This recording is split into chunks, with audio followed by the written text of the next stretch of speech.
बहू तुम अपने मायके चली जाओ।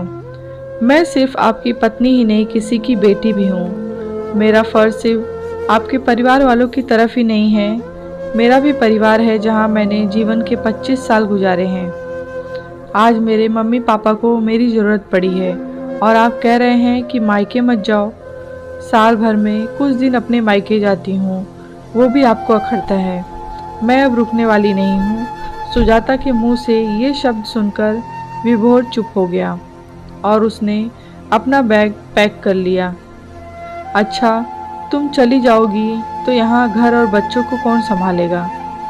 मैं तो ऑफिस जाता हूँ, मेरे पास फालतू छुट्टी नहीं है जो लेके लूँगा, फिर काफ़ी ज़रूरी मीटिंग है। विभोर ने फिर से रोकना चाहा, तभी घर की घंटी बजती है। विभोर दरवाज़ा खोलते ही चौंक जाता है। सामने उसकी मम्मी खड़ी थी।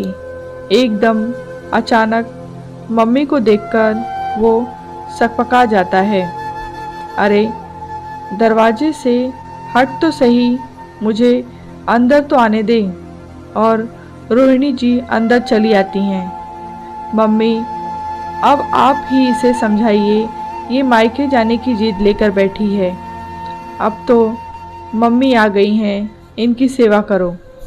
मायके को भूल जाओ, विभोर तेज आवाज़ में बोला। बहू, तुम अपने मायके चली जाओ, मैं यहाँ पर सब संभाल लूँगी। अपनी मम्मी के मुंह से यह शब्द सुनकर विभोर को आश्चर्य हुआ। मम्मी, आप ये क्या कह रही हैं? इसे तो अपना घर संभालना चाहिए। ये तो मायके जा रही है और इसे हमारी तो कुछ फिक्र नहीं है, विभोर ने जोर देकर कहा। बेटा विभोर, सुजाता मौज मस्ती के लिए नहीं जा रही है। उसकी मम्मी बीमार है और उसका फ़र्ज़ बनता है कि वो उनकी देखभाल करे। उन्हें डेंगू हो गया है, वो कमज़ोरी भी आ गई है। अब ऐसे में वो अकेले कैसे रहेंगी? अब सुजाता के पापा भी बूढ़े हो चले हैं। उन्हें उन दोनों के प्रति सुजाता की भी कुछ जिम्मेदारियां हैं। वो सिर्फ तेरी पत्नी ही नहीं है, उस घर की बेटी भी है। सुजाता के दोनों भाई विदेश रहते हैं, वो नहीं आ सकते हैं, तो सुजाता का फ़र्ज़ है कि वो अपनी मम्मी को संभाले। मत भूलो, सुजाता ने इस घर को अपना 100% दिया है। जब 3 साल पहले मैं बीमार थी तो तूने इसे मेरी देखभाल के लिए भेज दिया था।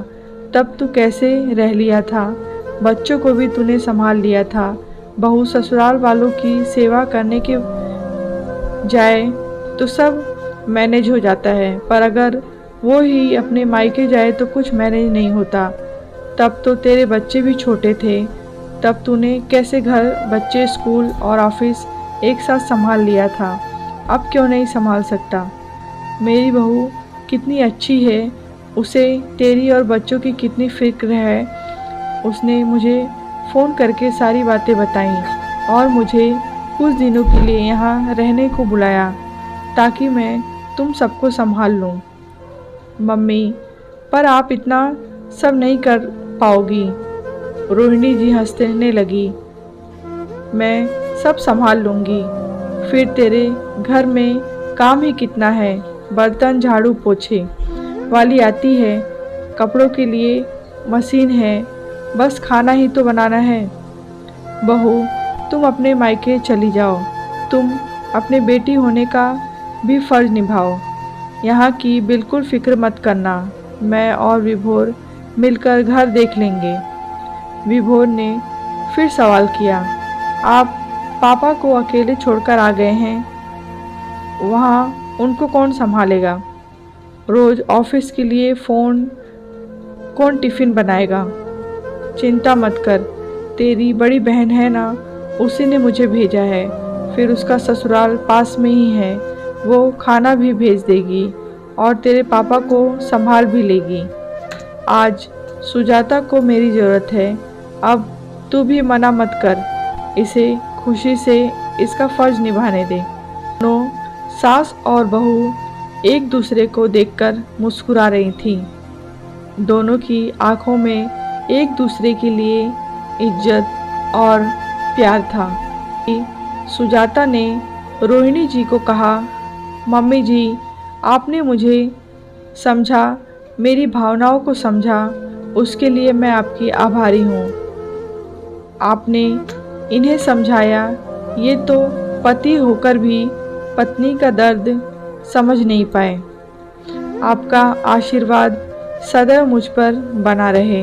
विभोर भी समझ गया। उसने कार निकाली और सुजाता को ट्रेन में बिठा दिया।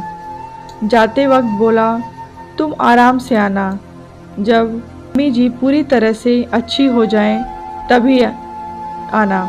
मुझे माफ़ कर देना, मैंने हमेशा अपना और अपने घर वालों के लिए ही सोचा। तुम्हारा अपने मायके की तरफ भी तो कुछ फ़र्ज बनता है।